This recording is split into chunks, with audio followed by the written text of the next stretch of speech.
Hello everyone, this is Shivam here and आज की इस वीडियो में हम बात करने वाले हैं एनएमआर स्पेक्ट्रोस्कोपी को लेके। देखिए ऑलरेडी 2 लेक्चर जो है एनएमआर को लेके अपलोड हो चुके हैं एंड आज का लेक्चर जो है वो बहुत इंपॉर्टेंट है क्योंकि आज की वीडियो में हम एनएमआर का थोड़ा सा न्यूमेरिकल पोर्शन करने वाले हैं जो कि बहुत इंपॉर्टेंट रहता है हमारे एग्जाम के लिए, और साथ के साथ हम वो कंसेप्चुअल पार्ट आज की वीडियो में कवर अप करेंगे जो कि हमारे ऊपर जिसके ऊपर पूरी की पूरी हमारी आगे आने वाली एनएमआर बेस्ड है। यानी कि शील्डिंग कब देखने को मिलती है, डी शील्डिंग हमें कब देखने को मिलती है एंड इवन इनका मतलब क्या होता है। तो चलिए स्टार्ट करते हैं। तो देखिए सबसे पहले आपको एक बात पता होनी चाहिए मेरे पास कि मेरे पास कोई भी गिवन जो न्यूक्लियस है, कोई भी मेरे पास जो गिवन न्यूक्लियस है वो रेजोनेट कैसे कैसे कर सकता है। रेजोनेट करने से क्या मतलब है, मान लीजिए मेरे पास कोई भी एक न्यूक्लियस है, इसको मैंने जो है मैग्नेटिक फील्ड में रख दिया, इसको मैंने मैग्नेटिक फील्ड में रख दिया। अब क्या होगा, इसकी जो न्यूक्लियर स्पिन है वो 2 तरीके से काम कर सकती है, या तो वो मैग्नेटिक फील्ड की डायरेक्शन में अपने आप को ओरिएंट कर ले या फिर उसके अपोजिट डायरेक्शन में अपने आप को ओरिएंट कर ले।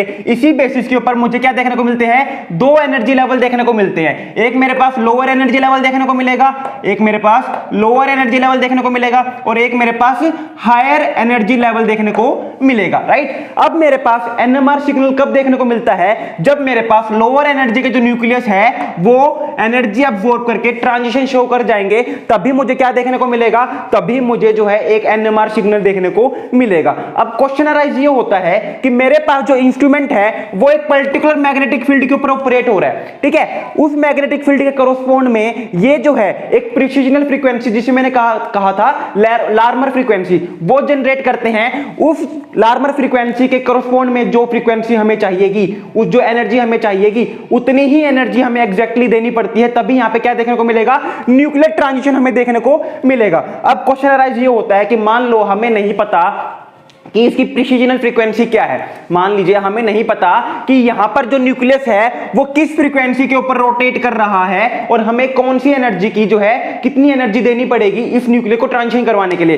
तो अब मुझे अगर रेजोनेंस करवाना है, रेजोनेंस करवाने से क्या मतलब है कि इस न्यूक्लियस को एग्जैक्टली उतनी एनर्जी देना जितनी एनर्जी रिक्वायर्ड है इस न्यूक्लियस को ट्रांजिशन शो करने के लिए, उसी को हम क्या कहते हैं, रेजोनेंस एनर्जी कहते हैं। अब मान लीजिए अगर मुझे जो है न्यूक्लियस को रेजोनेट करवाना है, मुझे न्यूक्लियस को रेजोनेट करवाना है, तो और मुझे पता नहीं है कि मुझे कितनी फ्रीक्वेंसी की रेडियो फ्रीक्वेंसी देनी, रेडियो वेव देनी पड़ेगी, तो मैं क्या करूं ऐसा कि मुझे जो है बिना इसकी नॉलेज हुए मैं अपने न्यूक्लियस को ट्रांजिशन शो करवा सकूं, राइट। तो देखिए सबसे पहला काम हम यहां पर 2 काम कर सकते हैं इस न्यूक्लियस को ट्रांजिशन करवाने के लिए। सबसे पहला काम, मान लीजिए मैंने जो है मैग्नेटिक फील्ड को कांस्टेंट कर दिया, मान लीजिए मेरे पास जो है मैग्नेटिक फील्ड को कांस्टेंट कर दिया। बहुत इंपॉर्टेंट टॉपिक बता रहा हूं मैं, इनको ध्यान से सुनना, ठीक है। मान लीजिए मैंने मैग्नेटिक फील्ड को कांस्टेंट कर दिया। अब जब मेरे पास मैग्नेटिक फील्ड कांस्टेंट है, कोई चेंज नहीं आ रहा, तो एक बात बताओ, ये न्यूक्लियस जो है एक पर्टिकुलर मैग्नेटिक फील्ड की प्रेजेंस में एक पर्टिकुलर लार्मर फ्रीक्वेंसी क्रिएट करेंगे। एक पर्टिकुलर मैग्नेटिक फील्ड की प्रेजेंस में इनकी एक पर्टिकुलर लार्मर फ्रीक्वेंसी होगी और ये लार्मर फ्रीक्वेंसी चेंज तो होगी नहीं, क्योंकि जब तक मैग्नेटिक फील्ड चेंज नहीं होगी लार्मर फ्रीक्वेंसी चेंज नहीं होती। क्योंकि मैंने आपको क्या बताया था, एक बहुत इंपॉर्टेंट रिलेशन था जिसके ऊपर न्यूमेरिकल भी बनते हैं। वो क्या था, मेरे पास फ्रीक्वेंसी क्या होती है, गायरोस्कोपिक कांस्टेंट B0/2π, राइट। अब मेरे पास जब B0 कांस्टेंट है, मेरे पास B0 कांस्टेंट है, यानी कि मैग्नेटिक फील्ड कांस्टेंट है, गायरोस्कोपिक भी एक कांस्टेंट होता है और 2π भी क्या है, कांस्टेंट है, यानी कि मेरे पास जो फ्रीक्वेंसी होगी वो भी क्या हो जाएगी, कांस्टेंट हो जाएगी। और अगर फ्रीक्वेंसी कांस्टेंट है तो इसके कोरोस्पोंडिंग में जो एनर्जी है वो भी क्या हो जाएगी, मेरे पास कांस्टेंट हो जाएगी। ये भी मेरे पास क्या हो जाएगी, कांस्टेंट हो जाएगी। यानी कि एक पर्टिकुलर मैग्नेटिक फील्ड की प्रेजेंस में अगर मैं न्यूक्लियस को रखता हूं तो मेरे पास जो लार्मर फ्रीक्वेंसी है कांस्टेंट होगी और उसके कोरोस्पोंड में मेरे पास जो एनर्जी है वो भी क्या देखने को मिलेगी, एनर्जी भी कांस्टेंट देखने को मिलेगी। यानी कि मेरे पास जो है एनर्जी जो चाहिए इस न्यूक्लियस को ट्रांजिशन करवाने के लिए वो क्या है, मेरे पास की बार कांस्टेंट है, राइट। यानी कि अब मुझे अगर ट्रांजिशन करवाना है तो मैं क्या करूंगा, मेरे पास एक रेडियो फ्रीक्वेंसी का सोर्स है, एक मेरे पास रेडियो वेव का सोर्स है, मेरे पास एक रेडियो वेव का सोर्स है। अब मैं क्या करता हूं, इस रेडियो वेव की जो एनर्जी है, इस रेडियो वेव की जो एनर्जी है वो धीरे धीरे इंक्रीज कर रहा हूं।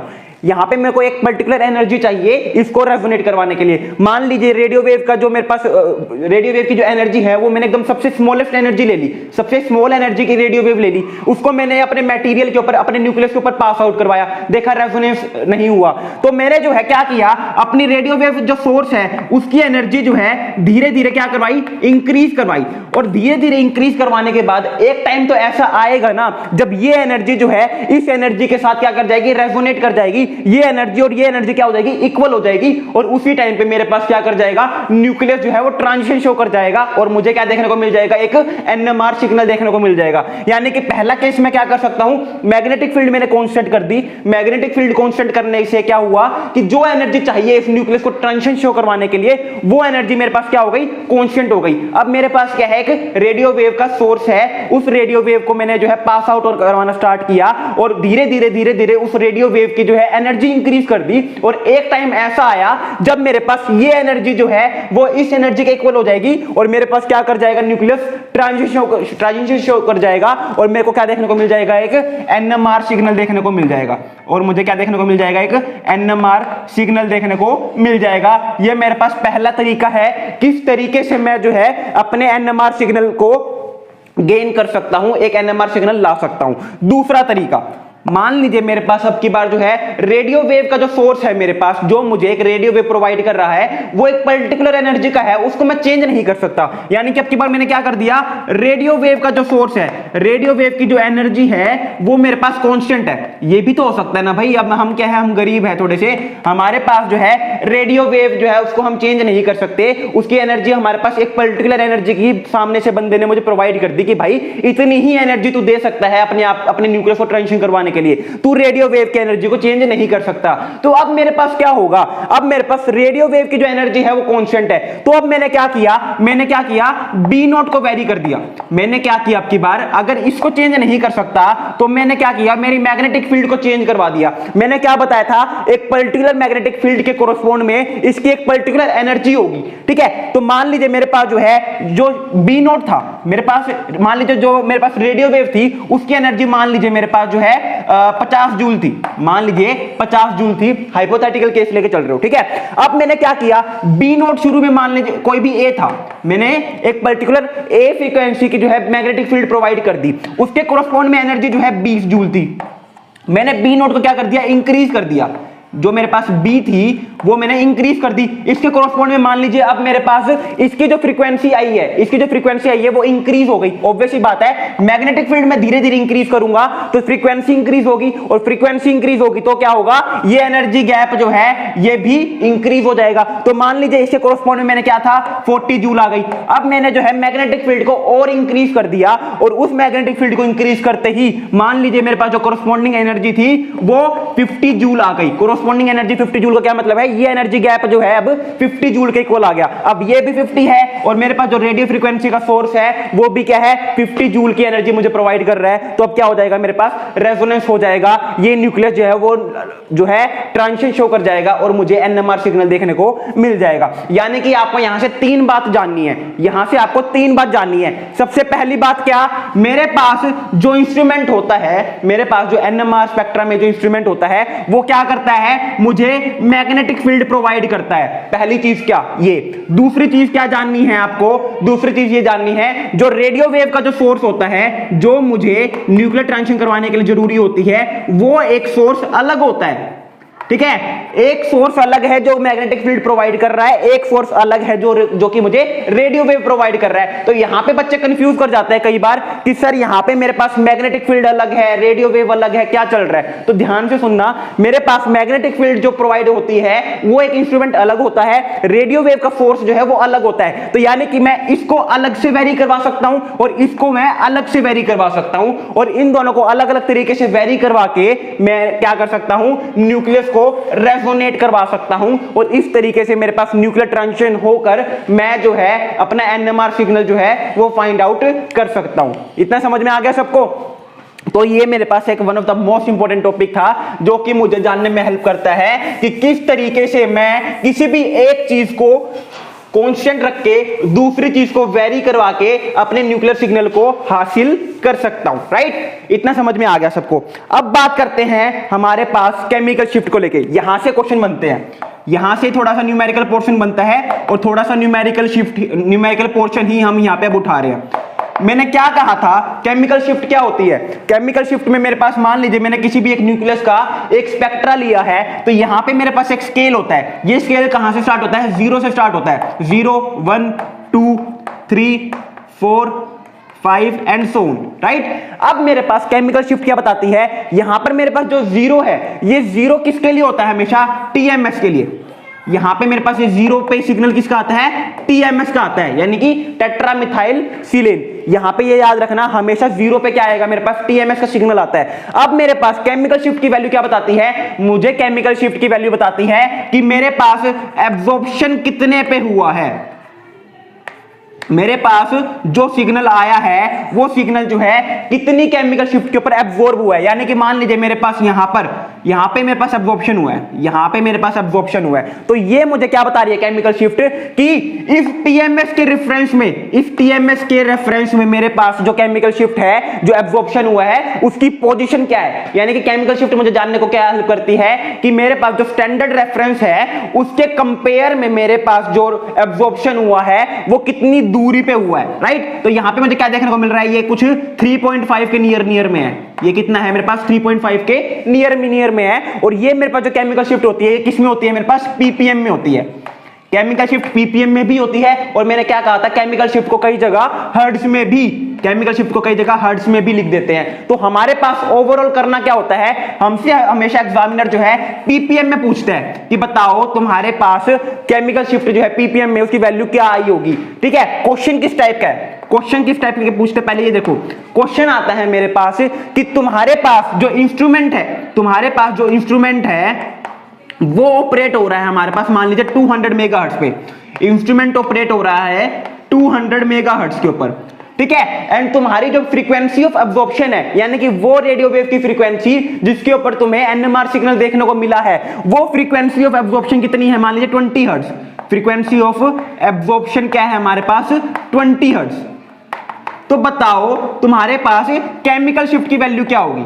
तो बताओ तुम्हारे पास केमिकल शिफ्ट की वैल्यू क्या होगी इन पीपीएम? हमेशा केमिकल शिफ्ट की वैल्यू जो है सामने वाला बंदा जो है पीपीएम में ही पूछता है। तो यहां पे हमें क्या दिया हुआ है कि हमारे पास जो इंस्ट्रूमेंट है वो 200 मेगाहर्ट्ज के ऊपर ऑपरेट हो रहा है, मेरे पास जो फ्रीक्वेंसी ऑफ एब्जॉर्प्शन है वो 20 हर्ट्ज आई हुई है। तो बताओ केमिकल शिफ्ट की वैल्यू क्या आएगी, ठीक है? दो तरीके हैं, एक तो तुम फॉर्मूले में खो जाओ, क्योंकि जो भी फॉर्मूले में खो जाता है ना उसके पास होना चाहिए दिमाग, उसको चीजें समझ में आनी चाहिए कि हाँ मेरे पास, मैं इसी फॉर्मूला को अप्लाई करके जो है अपना रिजल्ट निकालूंगा। एक होती है ट्रिक, और मेरे जैसे लोग जो है वो ट्रिक के ऊपर ही ज्यादा निर्भर करते हैं, क्योंकि दिमाग है ही नहीं भाई, हमें इतना टाइम यूज करना ही नहीं है। ट्रिक क्या है आपको मैं सिंपल सी बात बताता हूं, ठीक है? ट्रिक क्या है आपके पास, आपको क्या करना है, केमिकल शिफ्ट निकालनी होती है पीपीएम के अंदर, तो आपको क्या करना है, सिर्फ एक फॉर्मूला याद रखो, फॉर्मूला नहीं है, एक ट्रिक है मैंने जो बनाई है, वो क्या है? Hertz over megahertz. कुछ नहीं दिमाग लगाना, क्या दिया हुआ है क्या नहीं दिया हुआ, कुछ नहीं सोचना, स्टेटमेंट क्या है कुछ नहीं देखना, सिर्फ इतना देखो केमिकल शिफ्ट दी हुई है, पूछी हुई है पीपीएम के अंदर, और केमिकल शिफ्ट अगर पीपीएम में पूछी हुई है तो ऑब्वियस ही बात है मुझे इंस्ट्रूमेंट की ऑपरेटिंग फ्रीक्वेंसी भी दी होगी और मुझे जो है एब्जॉर्प्शन फ्रीक्वेंसी भी दी होगी। उनकी यूनिट वगैरह कुछ मत देखो, आपको क्या करना है, हर्ट्ज ओवर मेगाहर्ट्ज कर दो, यानी कि जो वैल्यू हर्ट्ज में दी हुई है उसको डिवाइड कर दो उस वैल्यू से जो कि मेगाहर्ट्ज में दी हुई है, यानी कि यहां पे क्या आ जाएगा 20 डिवाइड बाय 200, यहां पे क्या आ जाएगा 20 डिवाइड बाय 200, यानी कि यहां पे मेरे पास क्या आ जाएगा 0.1 पीपीएम, यहां पे मेरे पास क्या आ जाएगा 0.1 पीपीएम। जब हर्ट्ज ओवर मेगाहर्ट्ज करोगे ना तो जो आंसर आएगा किस में आएगा, पीपीएम में आएगा, ठीक है? यानी कि ये आपके पास एकदम सिंपल सा, सादा सा, एकदम खतरनाक वाला रिलेशन मैंने बताया है। कुछ नहीं करना, हर्ट्ज ओवर मेगाहर्ट्ज कर दो, यानी कि जो वैल्यू हर्ट्ज में दी हुई है उसको डिवाइड कर दो जो वैल्यू मेगाहर्ट्ज में दी हुई है। कभी क्वेश्चन गलत नहीं होगा, कोई क्वेश्चन गलत नहीं होगा। अपनी बुक उठा लो, आप पूछोगे स्पेक्ट्रोस्कोपी के लिए कौन सी बुक फेवर करें, तो देखो एक ही एनएमआर स्पेक्ट्रोस्कोपी के लिए एक ही आइडियल बुक है, वो है पाविया। ठीक है, पाविया उठा लो, जितने भी केमिकल शिफ्ट के क्वेश्चन है ना जो इन दोनों के ऊपर बेस्ड है वो करके देखो, एक भी क्वेश्चन ऐसा नहीं होगा जो गलत हो जाएगा। ठीक है, और बाकी अगर मैं थोड़ा सा आपको हिंट दूं कि किस तरीके से क्वेश्चन जो है पूछे जाते हैं, ठीक है, अगर मैं थोड़ा सा फॉर्मूला का हिंट देता हूं कि क्या फॉर्मूला मेरे पास आता है, तो वहां पे मेरे पास क्या आता है, मेरे पास आती है frequency of absorption multiply divide by में ऑपरेटिंग फ्रीक्वेंसी ऑफ इंस्ट्रूमेंट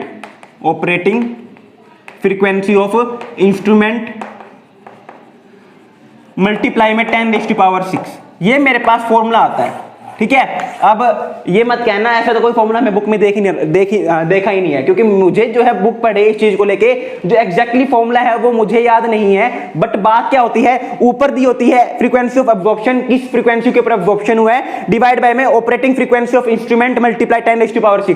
ठीक है, ये चीज की जो डेफिनेशन है ना बुक में कुछ अलग हो सकती है कि यहाँ पे इन दोनों वैल्यू की जगह, इन दोनों नाम की जगह कुछ और नाम दे रखा हो। मैं खुद बता रहा हूं, मेरे में इतना दिमाग ही नहीं है, मैं किसी चीज को यार मुश्किल क्यों बनाऊं जो मुझे पता है कितनी आसान चीज के तरीके से मेरे पास आंसर आ सकता है। तो ये चीज मैंने खुद बहुत टाइम से नहीं पढ़ी है, तो यहाँ पे देख लेना बुक में क्या एकदम स्टैंडर्ड डेफिनेशन लिखी हुई है यहाँ पे केमिकल शिफ्ट निकालने के लिए।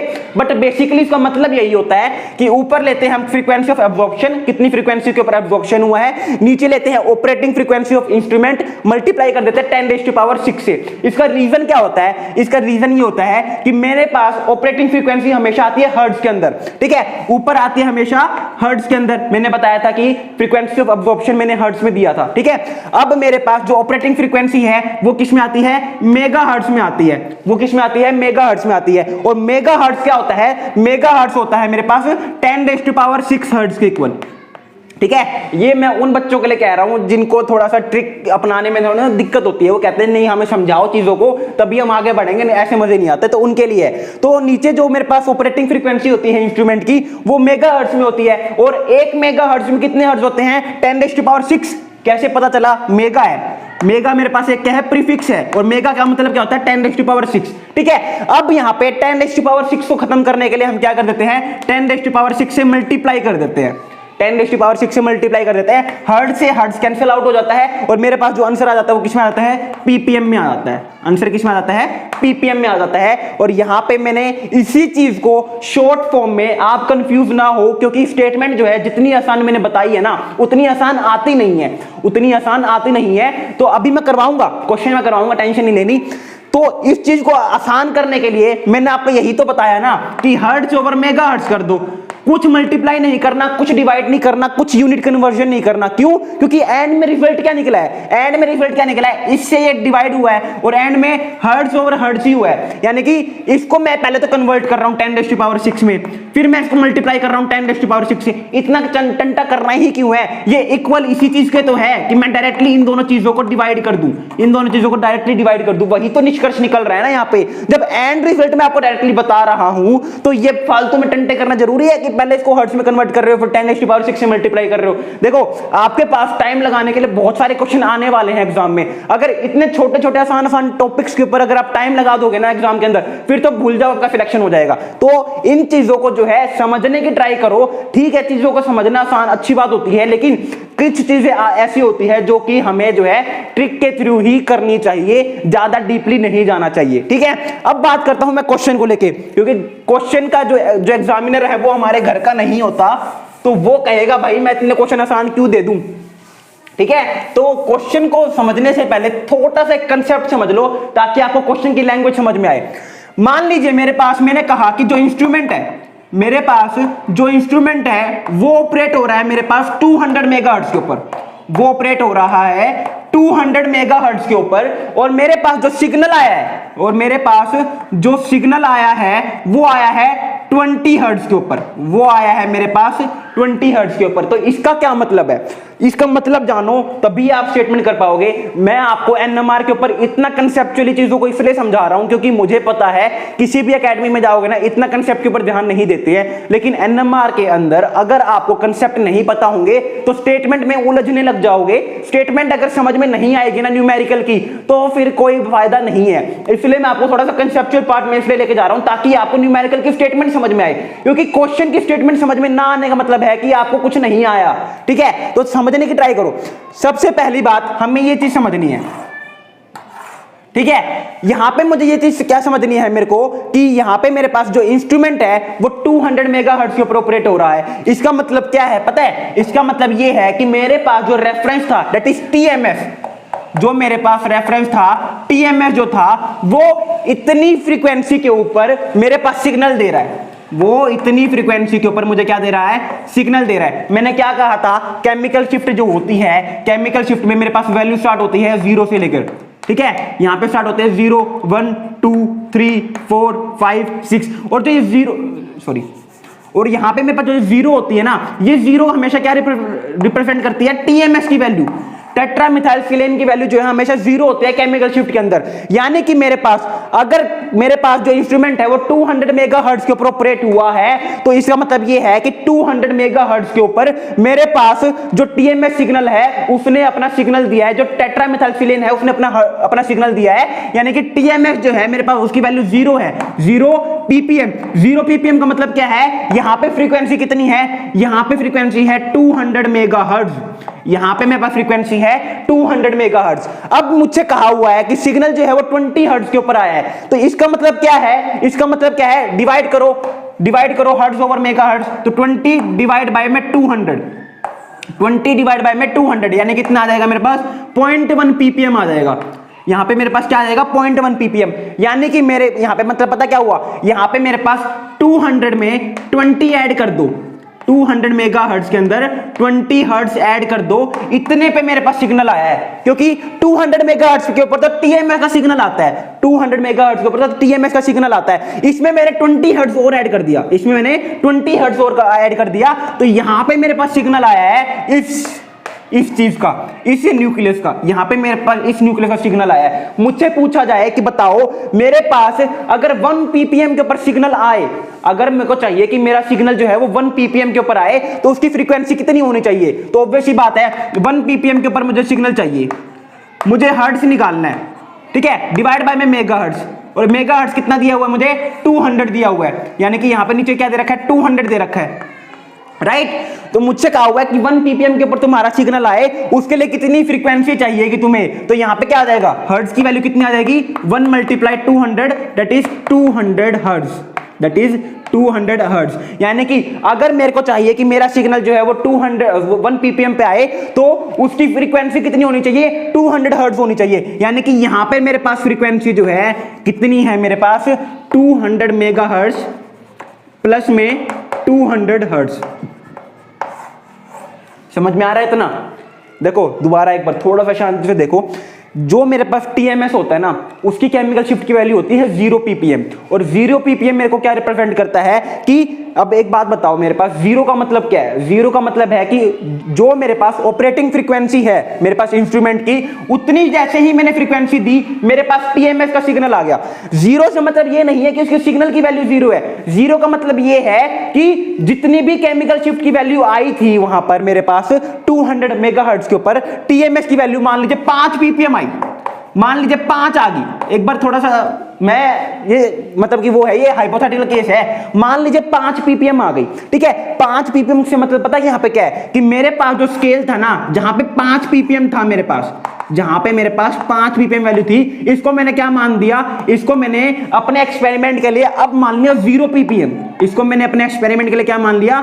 0 पीपीएम मान लिया। अब मेरे पास मान लीजिए कोई भी न्यूक्लियस आता है, उसकी अब हर्ट्ज की वैल्यू कितनी आती है? मान लीजिए 200 हर्ट्ज आई, उसकी अगर मेरे पास फ्रीक्वेंसी की वैल्यू 200 हर्ट्ज आई और 200 हर्ट्ज के ऊपर हमने क्या देखा कितना बनता है मेरे पास? 1 पीपीएम। तो यानी कि यहां पे अब मैंने इसको जो माना है इसको क्या मान लिया मैंने? 1 पीपीएम मान लिया।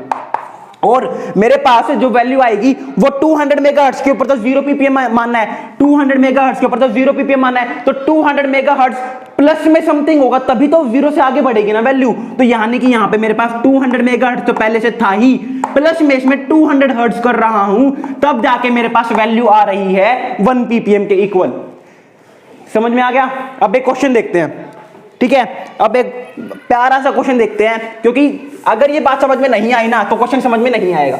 अगर ये बात समझ में नहीं आई तो क्वेश्चन समझ में नहीं आएगा, और जहां तक मुझे लगता है ये आपको बात समझ में आ गई होगी। ठीक है, टीएमएस की वैल्यू 0 होती है, इसका मतलब ये नहीं होता कि वो 0 है, यानी कि हमने जब एक पर्टिकुलर इंस्ट्रूमेंट लिया, एक पर्टिकुलर मेगाहर्ट्ज का इंस्ट्रूमेंट जब मैंने लिया, तो उसमें मैंने जब टीएमएस का जो सिग्नल देखा, तब जो भी वैल्यू आई केमिकल शिफ्ट की, उसको मैंने 0 मान लिया, क्योंकि वो मेरा रेफरेंस है। रेफरेंस को हम 0 से ही लेते हैं ना, चाहे 4 आई हो, 6 आई हो, 8 आई हो, कुछ भी आई हो, उसको हम अपनी सहूलियत के लिए 0 मान लेते हैं कि ये मेरे पास अब 0 हो गया, इसके आगे मैं 1 2 3 4 5 6 करूंगा। राइट, अब क्वेश्चन क्या है मेरे पास, क्वेश्चन देखो।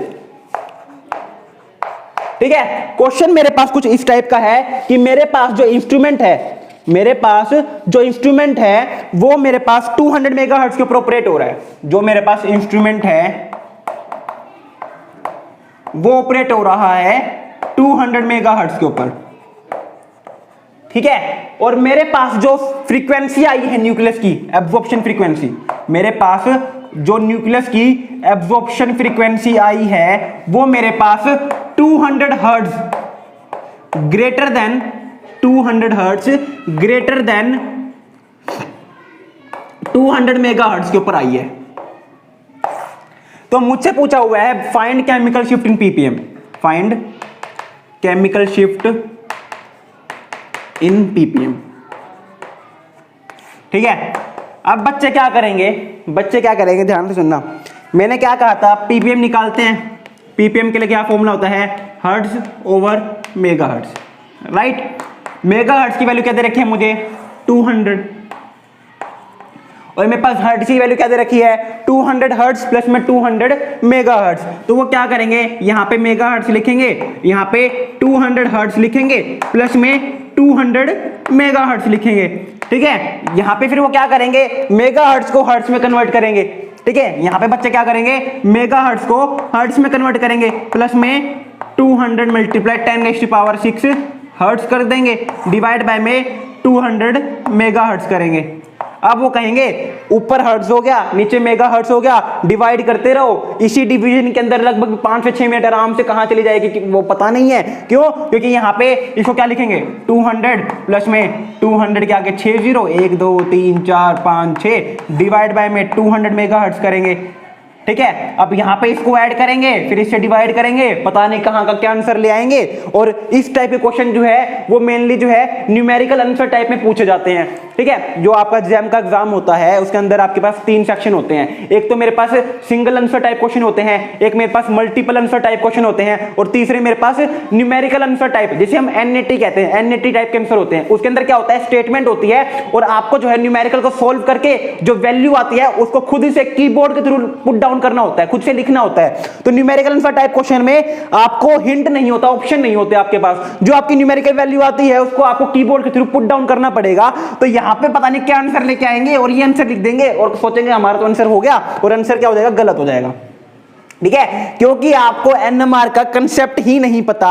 मैंने अभी पिछली 5 मिनट जो लगाई है वो इसी कंसेप्ट के ऊपर लगाई है। अब एक बार हाथ खड़े कर लो जिन जिन बच्चों ने यही चीज करी है, जिन जिन बच्चों ने यही चीज करी है वो हाथ खड़े कर लो। जिन जिन बच्चों ने यही चीज कर दी है वो एक बार अपने आप को थप्पड़ मार लो, क्योंकि आपको सही में थप्पड़ खाने की जरूरत है। आंखें खोल लो, क्या करवा रहा हूं मैंने क्या कहा, 200 हर्ट्ज ग्रेटर देन 200 मेगाहर्ट्ज, और मेरे पास फ्रीक्वेंसी क्या है, ऑपरेटिंग फ्रीक्वेंसी इंस्ट्रूमेंट की 200 मेगाहर्ट्ज है। अभी मैंने इतनी रामायण गाई है, जो मैंने क्या कहा, जो इंस्ट्रूमेंट की ऑपरेटिंग फ्रीक्वेंसी होती है 200 मेगाहर्ट्ज, उसी को हम क्या मानते हैं, 0 पीपीएम मानते हैं। क्योंकि यहां पर जो 200 मेगाहर्ट्ज है, मैं मान के चलता हूं कि जो 200 मेगाहर्ट्ज है इसी के ऊपर मेरे पास टीएमएस का, इसी के ऊपर मेरे पास टीएमएस का सिग्नल आया है, इसी के ऊपर मेरे पास क्या आया है, टीएमएस का सिग्नल आया है। तो यहां पे मेरे पास मान के चलो 200 मेगाहर्ट्ज, तो यहां पे फ्रीक्वेंसी है ही ऑलरेडी। अब मेरे पास क्या लिखा है,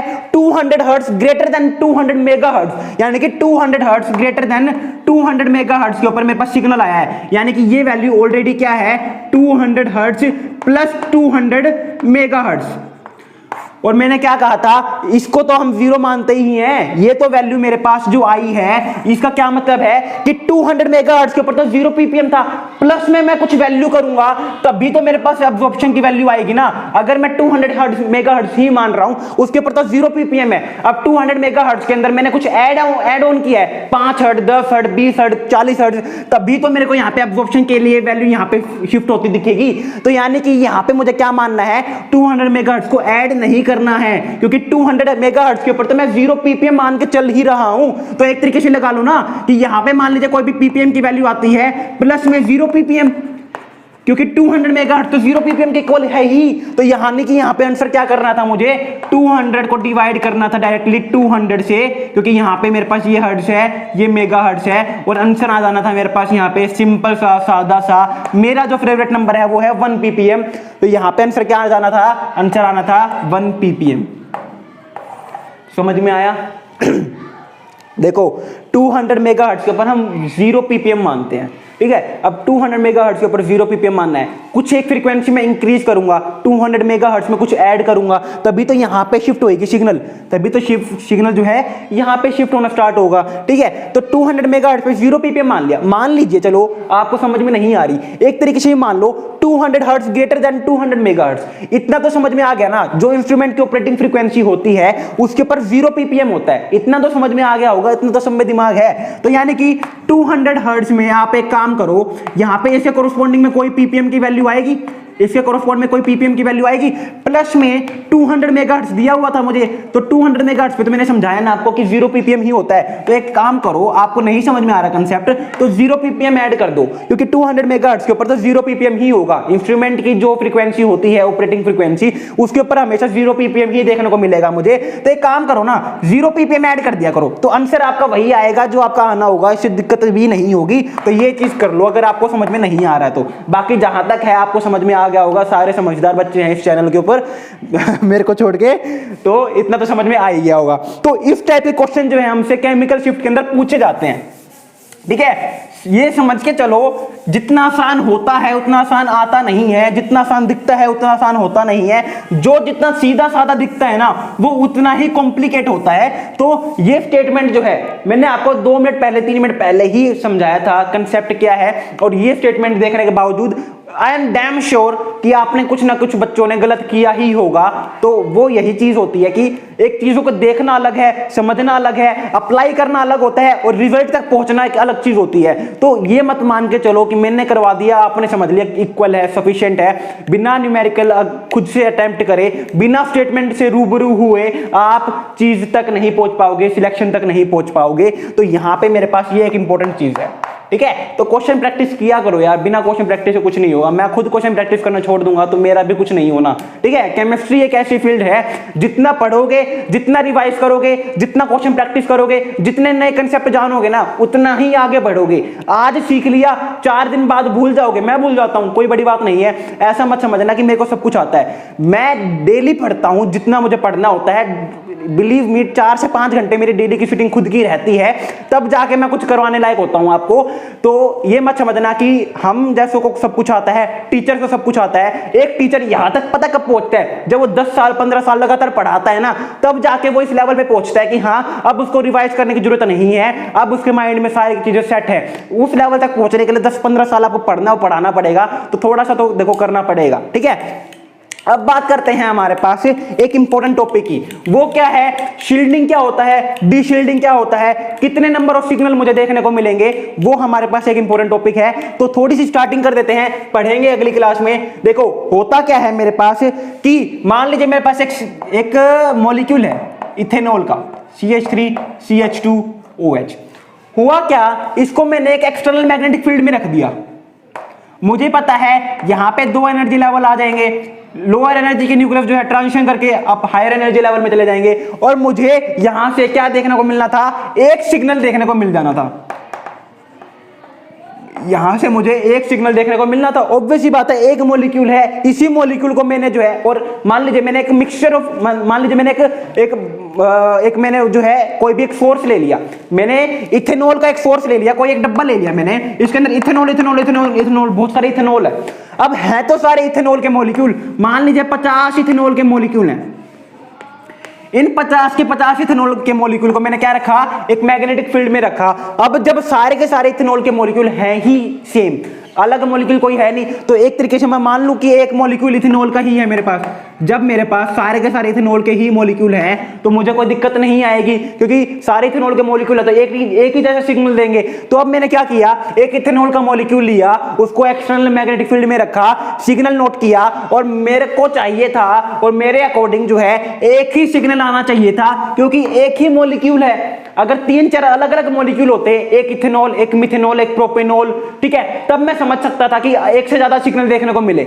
लेकिन मैंने क्या लिया, एक इथेनॉल का मॉलिक्यूल ही लिया, और इस इथेनॉल के मॉलिक्यूल को जब मैंने मैग्नेटिक फील्ड में रखा तो एक सिग्नल जो कि एक्सपेक्टेड था वो नहीं आया, बल्कि मुझे यहां पे 3 सिग्नल देखने को मिले। जबकि मुझे यहां पे क्या देखने को मिला, 3 सिग्नल देखने को मिला। और जो सामने वाला जो साइंटिस्ट था ना, एक बार तो उसको हार्ट अटैक आने को हो गया था कि जब मैं मॉलिक्यूल ही एक ले रहा हूं तो यहां पे मुझे 3 सिग्नल देखने को क्यों मिल रहे हैं, क्योंकि सारे के सारे मेरे पास जो हाइड्रोजन है वो है तो इथेनॉल के ही, तो 3 सिग्नल कैसे देखने को मिल गए। तो वहां पे उसने जो है फर्दर रिसर्च की, अपने दिल को संभाला, आगे पहुंचा, और उसने क्या फाइंड आउट किया कि बेशक मेरे पास मॉलिक्यूल एक ही है, बेशक मेरे पास मॉलिक्यूल एक ही है, लेकिन इन तीनों, इस मॉलिक्यूल के अंदर जो हाइड्रोजन है, इस मॉलिक्यूल के अंदर जो मेरे पास हाइड्रोजन है, ये तीनों हाइड्रोजन जो है वो अलग अलग है।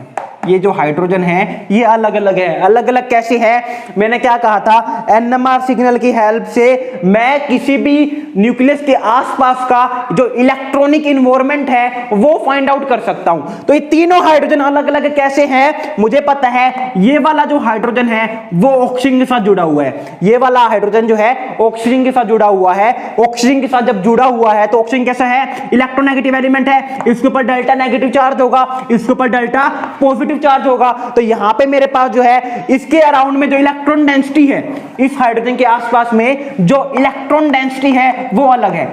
इलेक्ट्रॉन डेंसिटी यहां पे क्या है, मेरे पास अलग है। अब यहां पे मैं इस हाइड्रोजन की बात करता हूं, इन दोनों हाइड्रोजन के आसपास में, इन दोनों हाइड्रोजन के साइड में क्या है, मेरे पास एक जगह ऑक्सीजन है और एक जगह कार्बन है। तो इस हाइड्रोजन के साइड में खाली ऑक्सीजन था, इन दोनों हाइड्रोजन के साइड में ऑक्सीजन भी है, कार्बन भी है, यानी कि इन दोनों हाइड्रोजन का जो इलेक्ट्रॉनिक इन्वायरमेंट है वो इस हाइड्रोजन से क्या होगा, अलग होगा। तो ये मेरे पास एक अलग सिग्नल दे देगा, ठीक है, ये मेरे पास एक सिग्नल दे रहा है, ये हाइड्रोजन मेरे पास जो है एक अलग सिग्नल देंगे। अब मैं बात करूं इन तीनों हाइड्रोजन की, इन तीनों हाइड्रोजन की बात करता हूं तो देखो, इन तीनों हाइड्रोजन के साइड में मेरे पास क्या है, सिर्फ और सिर्फ कार्बन है, यानी कि इन दोनों हाइड्रोजन का इलेक्ट्रॉनिक एनवायरनमेंट अलग था, इन 3 का अलग है और इस एक का अलग है। तो ये 3 हाइड्रोजन मुझे एक अलग सिग्नल दे देंगे, ये 3 हाइड्रोजन मेरे पास एक अलग सिग्नल दे देंगे।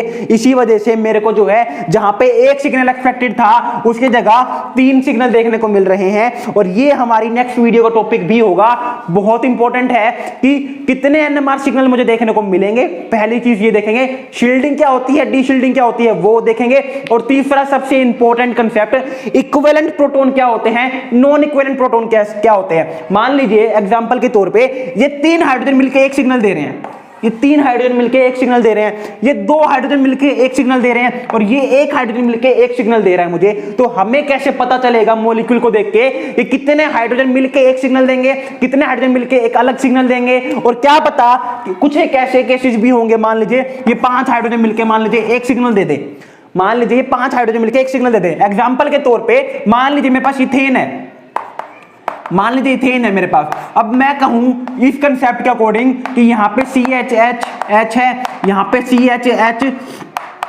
और H है, तो यहां पे मैं क्या सोचता हूं, जिनको आइडिया नहीं है वो क्या सोचेंगे, यहां पे कितने सिग्नल देखने को मिलेंगे, 2 सिग्नल देखने को मिलेंगे, एक सिग्नल इसका, एक सिग्नल इसका। लेकिन यहां पे क्या है, यहां पे मुझे 2 सिग्नल देखने को नहीं मिलेंगे, यहां पे मुझे एक ही सिग्नल देखने को मिलेगा।